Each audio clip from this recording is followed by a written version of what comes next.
Eu queria primeiro ler o texto de Hebreus, capítulo 7, antes da gente retomar o que nós já vimos.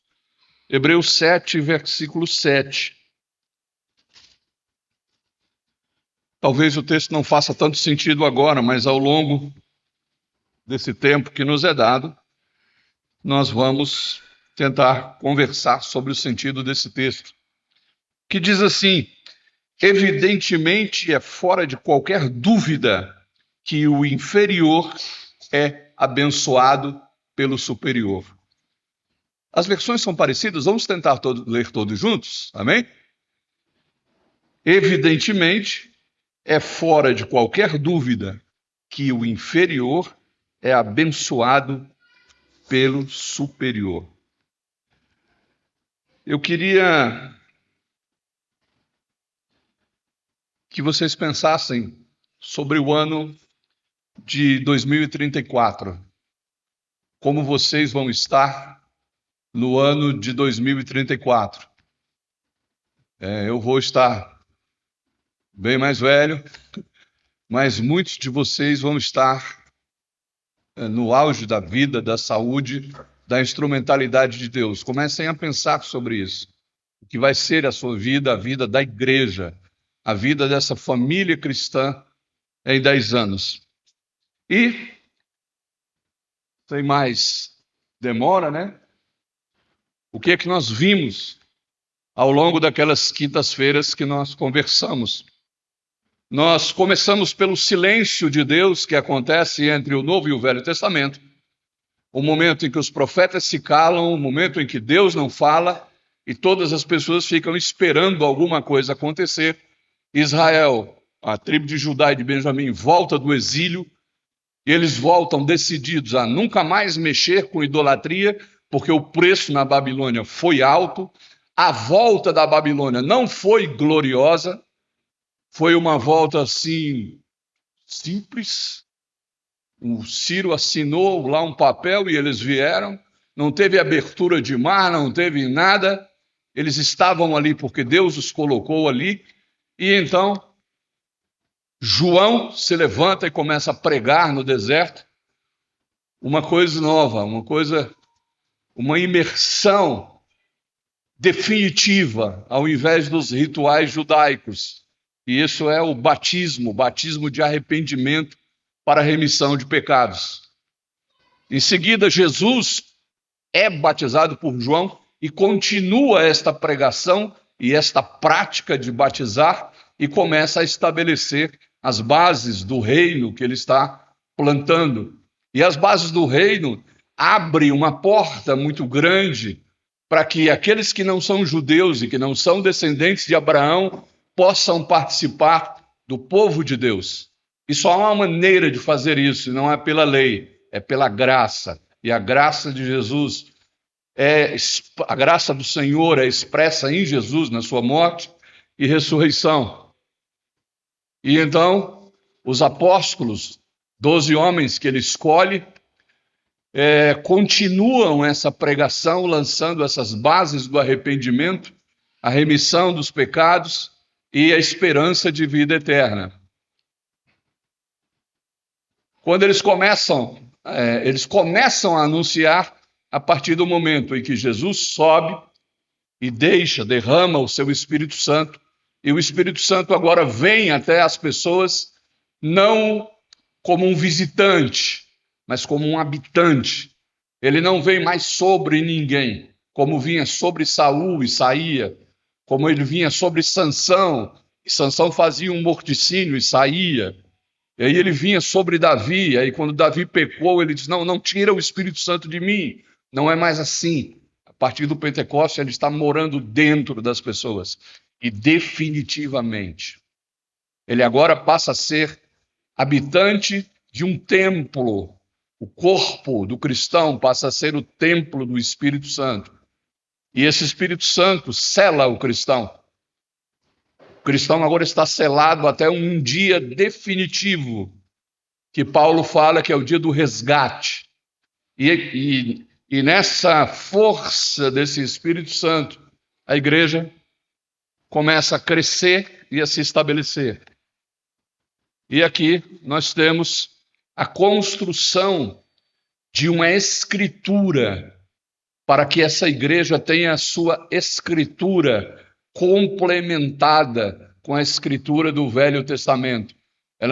O Antigo Testamento não é substituído, mas ele é complementado com os atos de Jesus, com os atos que os apóstolos realizaram por intermédio do Espírito Santo e por alguns parâmetros que não são leis, mas são regras, alguns parâmetros de conduta que foram dados principalmente por Pedro, Paulo e João, que foi aquilo que nós vimos.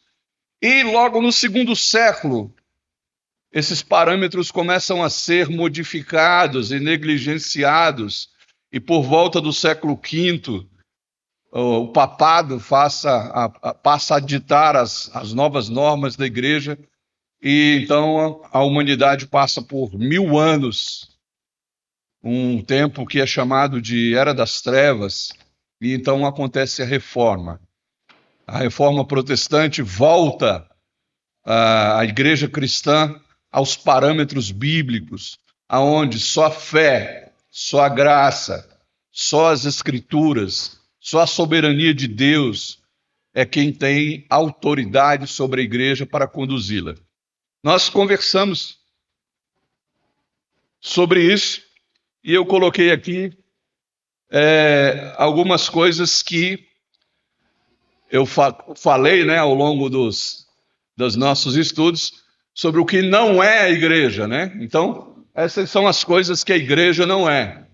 A igreja não é um bunker, né? Um bunker é uma casa-mata, um lugar onde a gente vem se refugiar. Né? Eu estou lá no mundo, estou ruim lá, a coisa não está boa, e eu vou para a igreja, e aqui eu entro e aqui eu fico.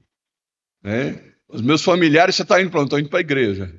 Eu não convido eles, porque eu estou escondido aqui. A igreja não é esse lugar. Outra coisa que a igreja não é um banco, né? Algumas denominações têm tratado a igreja como um banco.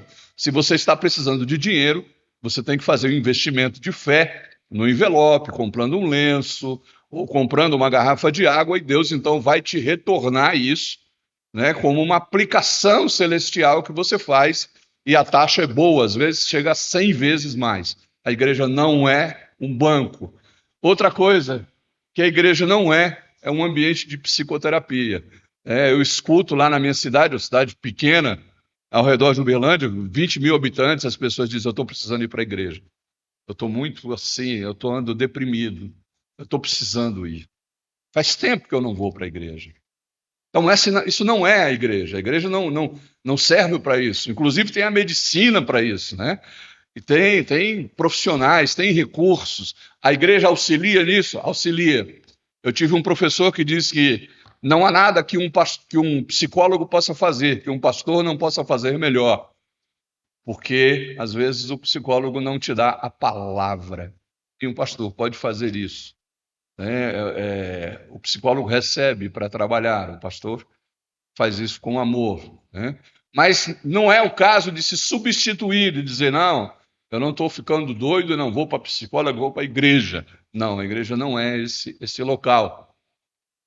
Hospital, né? Muitas igrejas e denominações têm tratado a igreja como um hospital. Venha, porque você vai ser curado. Você pode esquecer o teu diagnóstico, porque quem são os médicos diante de Deus? Deixa o diagnóstico para lá e vem para cá. Se você tiver fé, você vai ser curado. A igreja não é esse tipo de ambiente. A igreja também não é uma bandeira, um partido, uma facção política, que hoje em dia, nessas últimas eleições, muitas igrejas se prestaram a esse papel de determinar que candidato é de Deus e que candidato não é, né? E isso rachou, né, em grandes e pequenas cidades. Não rachou só igrejas, rachou relacionamentos, rachou famílias. E, por fim, a igreja não é o ambiente do Harry Potter, né? Eu coloquei ali aonde a mágica acontece, aonde Deus faz assim que você peça e você crendo, as coisas, o milagre acontece. E, infelizmente, Há também esses segmentos que dizem: venha buscar o seu milagre, aqui acontece. Ali não acontece, mas aqui o milagre acontece. Então, esqueçamos, né? E eu tenho certeza que os irmãos já viraram essa página. Isso é só um comentário aleatório para dizer o que ela não é. Mas para a gente, para lá, né? Eu apontando para cá não vai. O que é a igreja? Então, a igreja é um ambiente que tem esta natureza. Primeiro, glorificar a Deus. A igreja existe para glorificar a Deus. A partir do momento que você escolhe a roupa para vir aqui, você está se preparando para um culto público, onde você vai adorar a Deus com seus irmãos.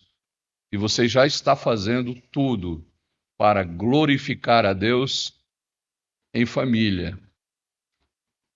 Claro que segunda de manhã você vai fazer também as coisas e tocar a sua vida para glorificar a Deus como cristão. Mas a igreja é um ambiente para se glorificar a Deus. Essa é a natureza, a razão da igreja existir. Glorificar a Deus. Segundo, a igreja existe para levar o evangelho da salvação às pessoas. E isso é feito de várias maneiras. Isso é feito com o silêncio do crente diante de uma discussão. Isso é feito com a ética do crente no trabalho. Isso é feito com a mansidão do crente. Isso é feito com o domínio próprio do crente, com a forma como ele trata as pessoas. E isso culmina na forma como ele prega, na forma como ele evangeliza, na forma como ele vai para a rua. Esse é o motivo da igreja existir, levar o evangelho de Jesus. Fazer discípulos. A igreja ela não só evangeliza, ela forma o discípulo. Ela ensina ao discípulo as palavras de Jesus. Ela ensina ao discípulo a viver o evangelho. Ela ensina ao discípulo a vida do novo nascimento. Isso é o que faz a diferença entre cristãos e não cristãos. Nós já somos metade da população de evangélicos. Em alguns estados, os evangélicos são maioria. E o que é lamentável é que não houve um aumento. Você não tem uma metade de pessoas éticas. Não há uma influência. Não há uma luz brilhando. Então, esses são os parâmetros. Isso é para que a igreja existe, para glorificar a Deus, levar a mensagem do evangelho, fazer discípulos e fazer a assistência social, ajudar as pessoas, ajudar aquelas que estão precisando, para que não haja necessitados. Essa história de não haver necessitados, ela vem lá do deserto, ela vem lá do Êxodo, para não haver necessitados. E eu coloquei aqui não sei se vai dar para a setinha para dentro, fazer ação social para os de dentro e também para os que estão fora. Então, é assim que a igreja glorifica a Deus. Mas isso tem um custo, principalmente hoje em dia. Isso tem um custo. Então, nós precisamos tentar agora cruzar essa manutenção dessa estrutura que é humana e é espiritual, que é estabelecida por Jesus, mas é formada por seres humanos, cruzar essa estrutura com a sua manutenção. Para glorificar a Deus aqui, por exemplo, é preciso pagar algumas coisas, é preciso equipar de alguma forma. E esse assunto, ele é um assunto que eu deixei para o final e para conversar olho no olho, e não passei muita coisa para o pastor Henrique, porque ele é um assunto, às vezes, difícil. Mas, Lucas, capítulo 12, versículo 42, disse o Senhor: quem é, pois, o mordomo fiel e prudente, a quem o Senhor confiará os seus conservos para dar-lhes o sustento a seu tempo? Esse texto me ensina duas coisas. Somos mordomos de Deus. Se vocês não guardarem nada nessa manhã, guardem isso. Nós somos mordomos. Nós não somos os donos. Eu sempre achei que eu tinha filhos e eu não tenho. Deus me deu esses filhos para que eu criasse. E muitas vezes eu fui competente, mas muitas vezes eu fui incompetente nessa criação. Eu achava que eu tinha carro, não tenho. Porque não temos nada, nós não temos nada, tudo é do Senhor. Do Senhor é a terra, a sua plenitude, tudo que nela se contém, o mundo e aqueles que nele habitam. E quando nós somos chamados à igreja, Deus nos entrega à igreja, a estrutura para que a gente faça funcionar. E nós, quando pensamos em dinheiro, nós realmente nos dividimos. Primeiro que há uma ação contrária que eu, particularmente, pessoalmente, espiritualizo e taxo como maligna, que é o desvirtuar do uso do dinheiro pela igreja. Nos anos 80, 90 e 2000, alguns segmentos de igrejas, seitas, fizeram questão de mostrar que pastor é um safado, me perdoem o termo, que igreja só quer saber de dinheiro e que se você não der o dízimo, se você der o dízimo, você é um bobo, para não dizer outra coisa. E não se pode fazer isso. Então a igreja séria, a igreja verdadeira, a igreja que quer fazer a obra de Deus, ela está acuada. Porque até para se tocar nesse assunto é preciso cuidado. Mas nós precisamos partir daí, que nós não temos nada e não somos nada, senão mordomos de Deus. E o que Deus nos confiou? Nossos conservos. Servos iguais a nós, para que nós possamos dar a esses conservos o sustento. E quando a gente vê sustento na Bíblia, é pão. E que pão é esse? Ora, o homem vive de pão, de alimento, de roupa, mas não só de pão vive o homem. Ele também vive de toda palavra que sai da boca do Senhor. E aqui está a missão da igreja: alimentar. Alimentar as pessoas com o pão do céu e com o pão físico também.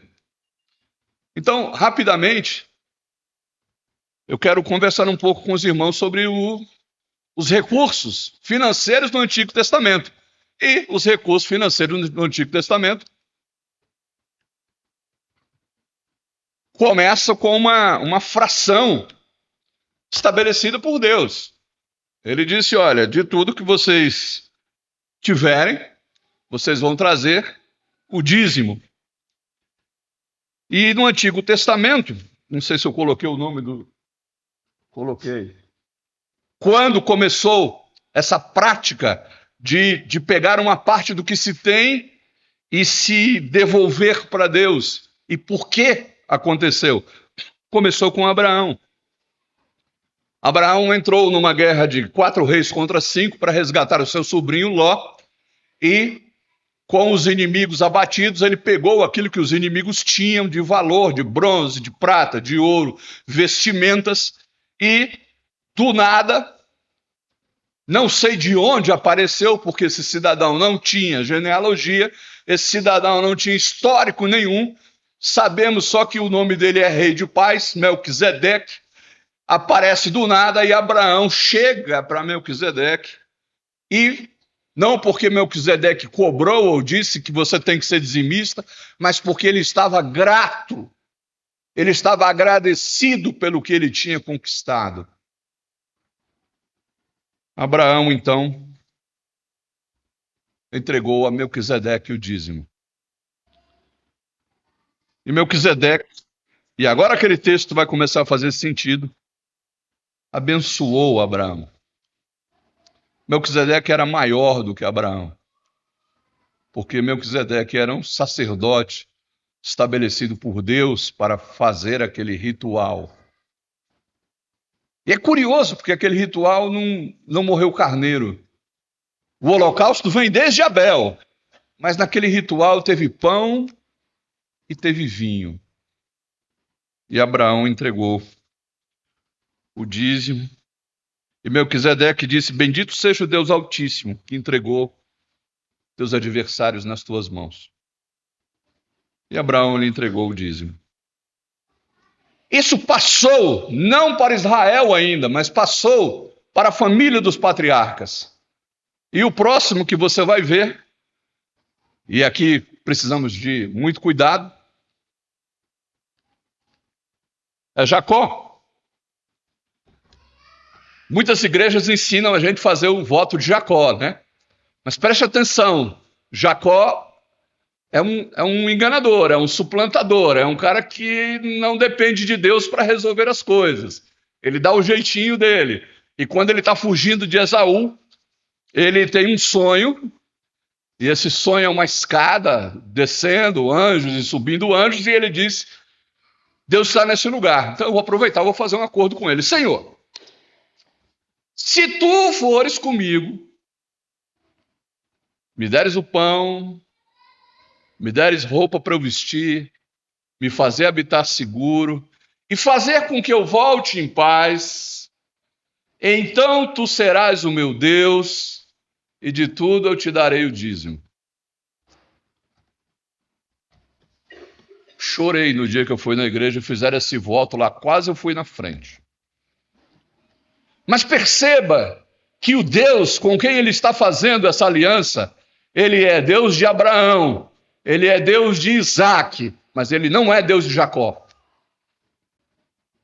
Se você olhar o texto que está em Gênesis 28, 20 para frente, ele vai dizer assim: então tu serás o meu Deus.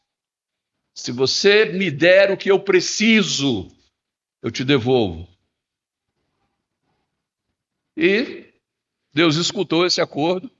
E realmente Abraão, Isaac, Jacó prosperou grandemente. E ele saiu da casa de Labão com uma família maravilhosa, muitos bens. Raquel, inclusive, levou uns ídolos de ouro lá. Mas ele tinha que voltar e encarar o mundo real novamente. E no mundo real tinha um Esaú, que não tinha engolido aquela história da primogenitura.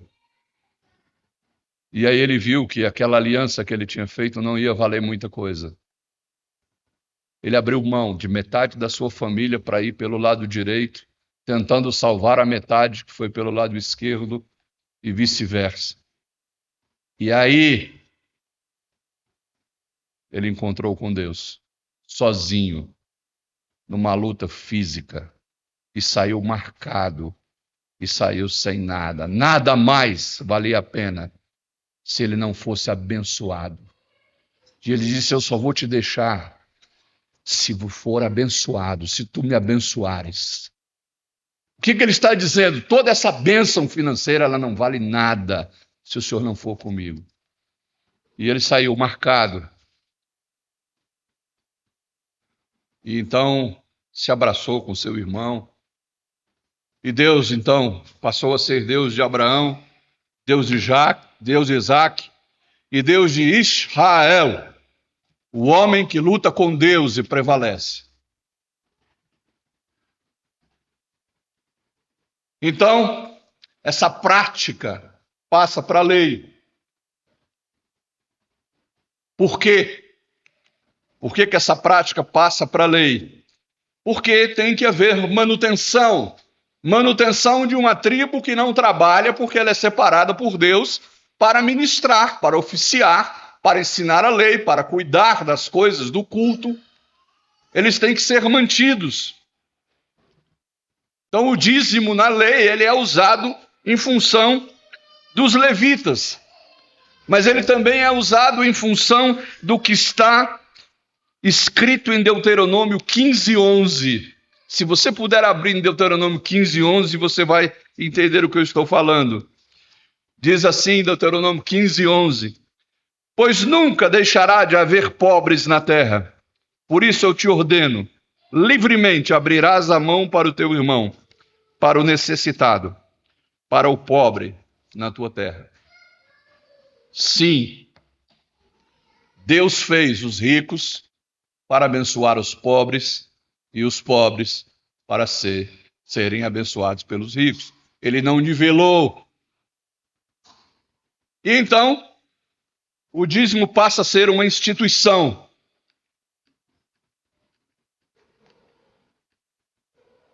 Mas ele sofre uma falha.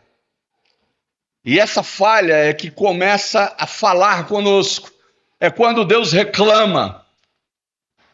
Quando eles voltam da Babilônia, e eu falei para vocês que eles voltam da Babilônia apavorados com idolatria, ninguém quer mais ser idólatra. Eles agora querem servir ao Deus fiel e verdadeiro, mas acontece que a gente não idolatra só imagens. Eles voltaram idolatrando seus bens. Eles começaram a construir casas melhores para eles e deixar a casa de Deus caindo aos pedaços.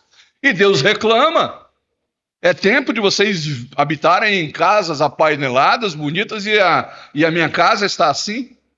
Façam prova de mim. Tragam os dízimos à casa do tesouro, para que haja mandamento na minha casa. E façam prova de mim, se eu não abrir as janelas dos céus. E esse é o versículo que hoje a igreja usa para dizer para a gente que nós precisamos ser dizimistas. Acontece que esse versículo, ele é um problema da jurisdição de Israel. E é um problema resolvido com a lei. Então nós precisamos ver como é que isso passa para o Novo Testamento. E no Novo Testamento você tem uma fala de Jesus para os fariseus. Jesus chamando os fariseus de hipócritas e diz: vocês são hipócritas porque vocês dão o dízimo do coentro, vocês dão o dízimo do cominho, e vocês deviam sim fazer essas coisas, mas não negligenciar as outras, a misericórdia, a fé. E aí muita gente diz: não, opa, aqui Jesus agora falando dízimo. Então nós precisamos ser dizimistas porque Jesus está dizendo isso. Mas esse argumento, ele ainda não é um argumento bom. Ele ainda não é um argumento forte. Mas não pense que Jesus não tinha um relacionamento com o dinheiro. Se você olhar em Lucas, capítulo 8, eu vou ler o texto. Lucas 8, de 1 a 3. Aconteceu que depois disto, que andava Jesus de cidade em cidade, imagine a cena, de aldeia em aldeia, pregando e anunciando o evangelho do reino de Deus. Ele está fazendo tudo o que nós conversamos aqui. E os 12 iam com ele. E também algumas mulheres que haviam sido curadas de espíritos malignos e de enfermidades. Maria, chamada Madalena, da qual saíram 7 demônios. E Joana, mulher de Cusa, o procurador de Herodes. Susana e muitas outras, as quais lhe prestavam assistência com seus bens. Essa é uma coisa que muita gente não sabe sobre Jesus. Que as mulheres...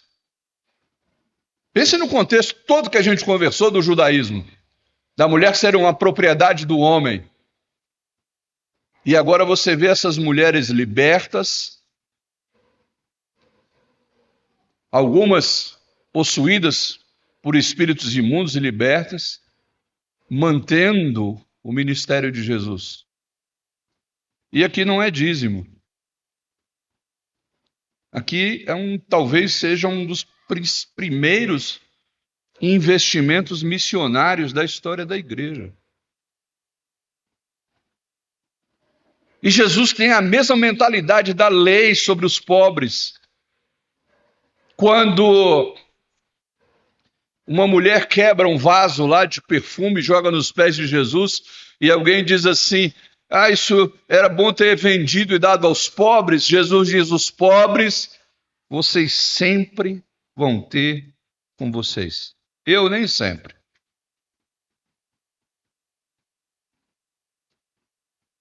Então, essas mulheres, elas puderam viabilizar as viagens de Jesus, a preparação da ceia, a compra dos alimentos da ceia, do carneiro, das ervas. E a igreja primitiva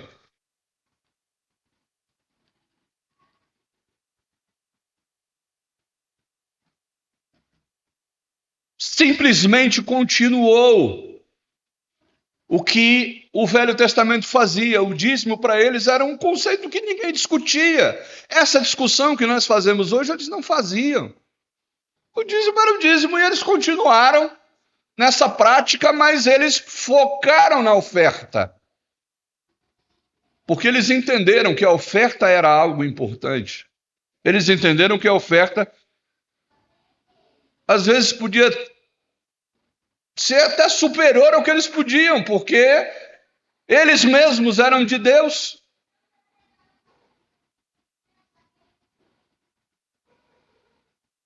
E então, como é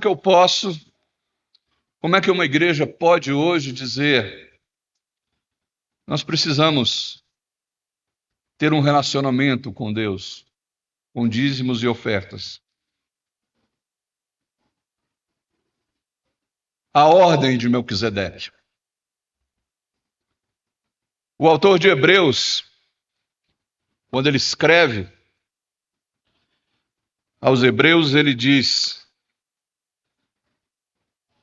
que o menor pagou o dízimo para o maior.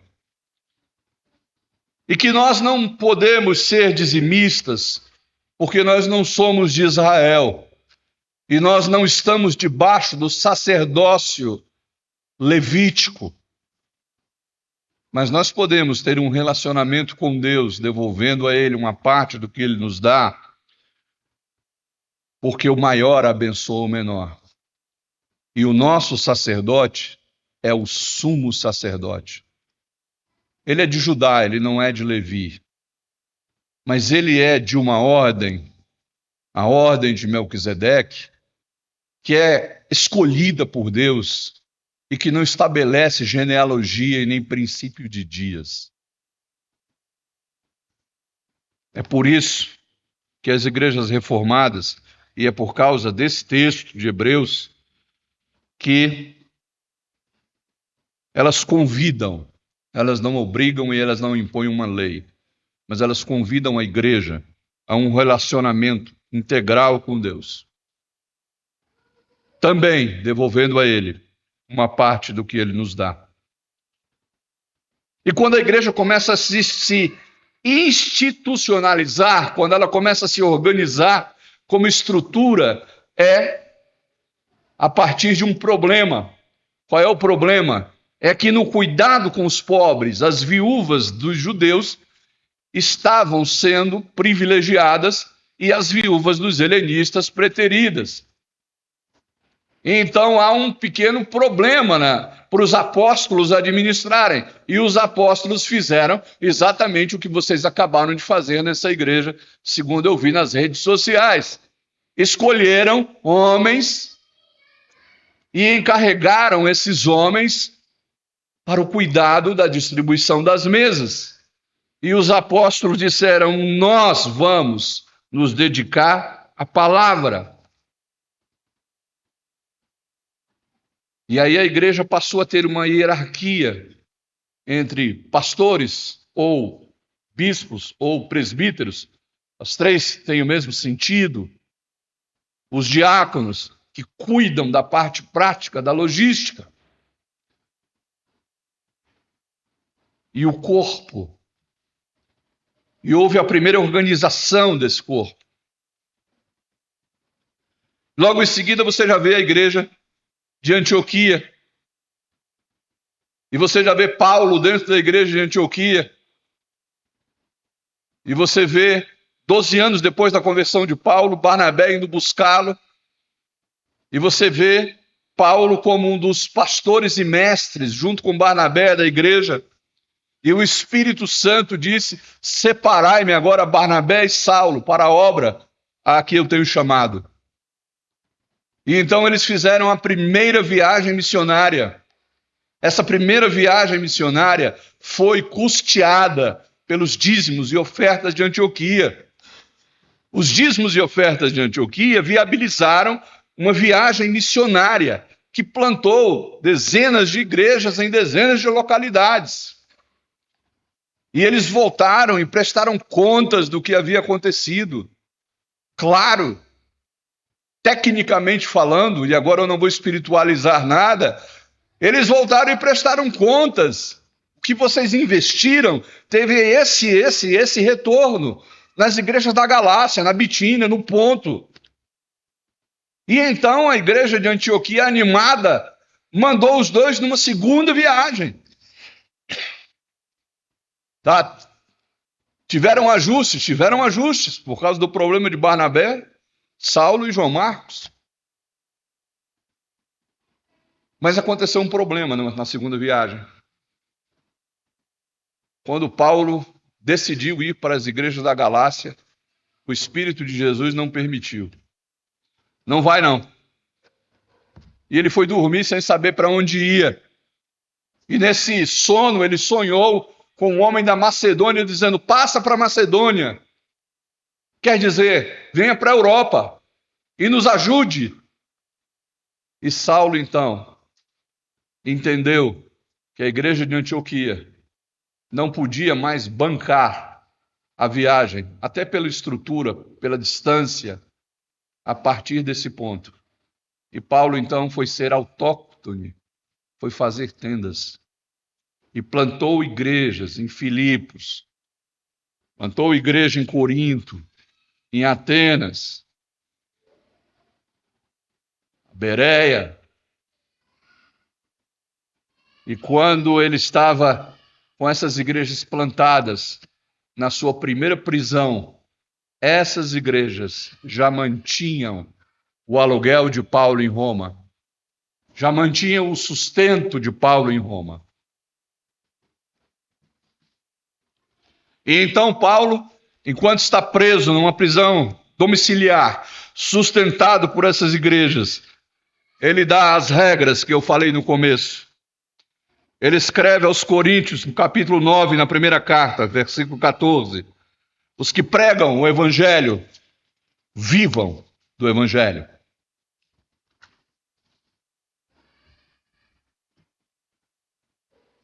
O crescimento começa quando a igreja entende que o seu pastor precisa se dedicar mais à própria igreja.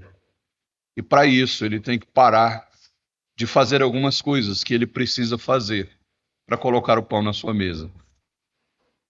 Segundo, Paulo diz: trabalhem pelo evangelho.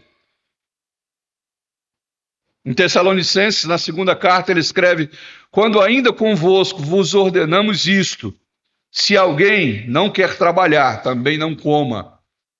E aqui ele pôs uma pedra e uma pá de cal no túmulo de pastores preguiçosos, que não intercedem, que não se esmeram na palavra, que pregam de última hora porque não teve tempo, porque tem outras coisas para fazer, ou às vezes não tem o que fazer. Mas também Paulo fala: abençoem os que fazem bem feito. Ele fala para Timóteo: devem ser considerados merecedores de dobrados honorários os presbíteros que presidem bem, e com especialidade os que se afadigam na palavra e no ensino.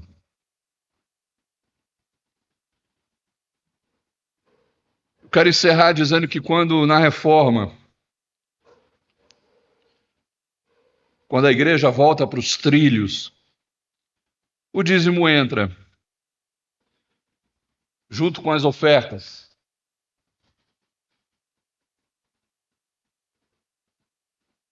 Como uma forma de glorificar a Deus, alugando, construindo, mantendo o local de culto, pagando instrumentos, iluminação, data show, computador, acomodação, isso envolve dinheiro. Os dízimos e as ofertas entram na hora de evangelizar, de ter um bom material de evangelismo, de ter uma boa propaganda, de ter investimentos na mídia. Os dízimos e as ofertas entram na hora de fazer discípulos, de ter um material de discipulado bom, bíblico, na ação social. Eu fiz parte de uma igreja que sempre que algum irmão precisava de uma cesta básica, o pastor vinha na frente e dizia assim: o irmão José está passando por necessidades. Eu vou deixar essa caixa aqui na frente para que domingo que vem, quando você vier, traga 1 quilo de não perecível. Que bom que esse tempo passou na minha vida. E a igreja vinha. No outro domingo, o irmão precisando. Ai, pastor, eu esqueci. Eu deixei do lado da Bíblia, peguei só a Bíblia. Hoje eu faço parte, me congrego numa igreja. A igreja presbiteriana de Tupaciguara, em Minas Gerais. E eu estou lá como obreiro, eu não sou pastor lá, cooperando. E eu ligo para a tesouraria e digo: meu irmão, eu estou precisando de uma cesta básica. E ele diz: eu estou passando o Pix para o supermercado agora, pode ir lá retirar. Porque há recurso em caixa. E algumas vezes eu cheguei na casa e disse: meu irmão, não vai ser suficiente. Isso não tem problema. Vá lá no supermercado e retire, que eu já estou ligando para lá.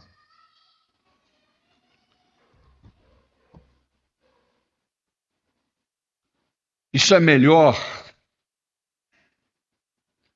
Ter esse recurso é mais digno do que pedir, do que fazer campanha para ajudar alguém que está precisando. Ter o recurso é uma forma da mão esquerda não saber o que a mão direita está fazendo. Então eu quero concluir e encerrar dizendo aos irmãos que dízimo não é lei. Dízimo é experiência relacional com Deus, como tudo no Evangelho, como tudo no cristianismo, é relacionamento. A gente não bebe, não é porque é proibido beber, é porque a gente tem um relacionamento com Deus. A gente não fuma, não é por lei nenhuma, não é porque vai escandalizar, não. É porque a gente tem um relacionamento com Deus que habita em nós e o nosso corpo é o seu templo. A gente não trai, a gente tem uma boa ética nos negócios, não é por causa de lei nenhuma.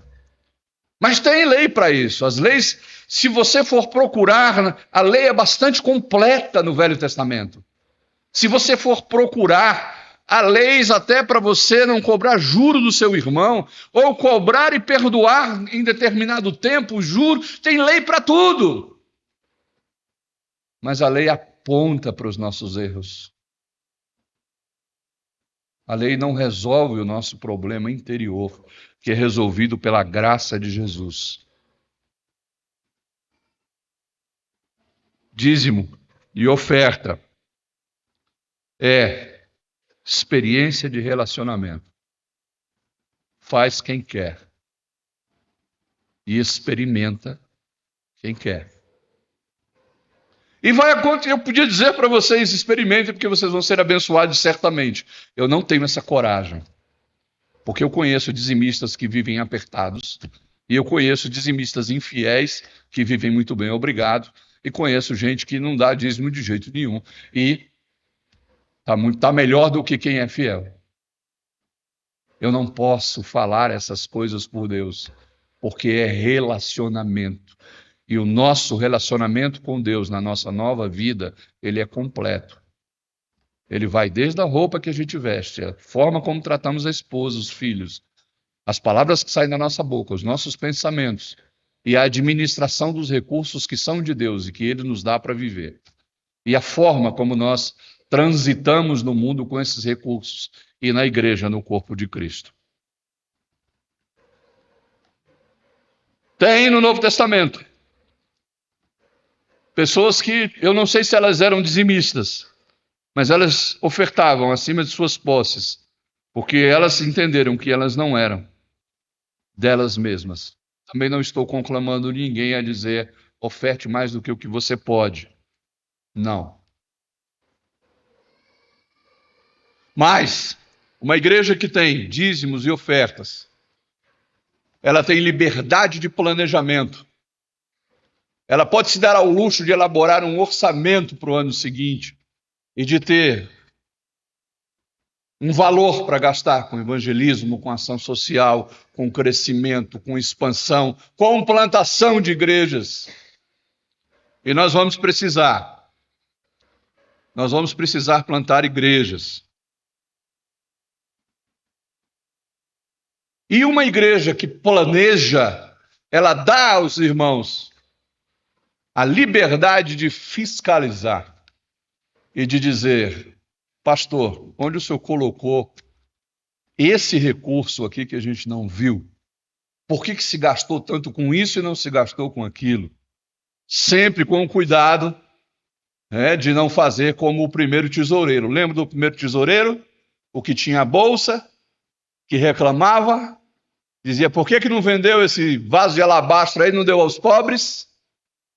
E esse tesoureiro, João entregou logo quem era o tesoureiro. Ele fazia isso não porque tinha cuidado dos pobres, mas porque ele, tendo a bolsa, ele era ladrão e lançava tudo que se colocava nela.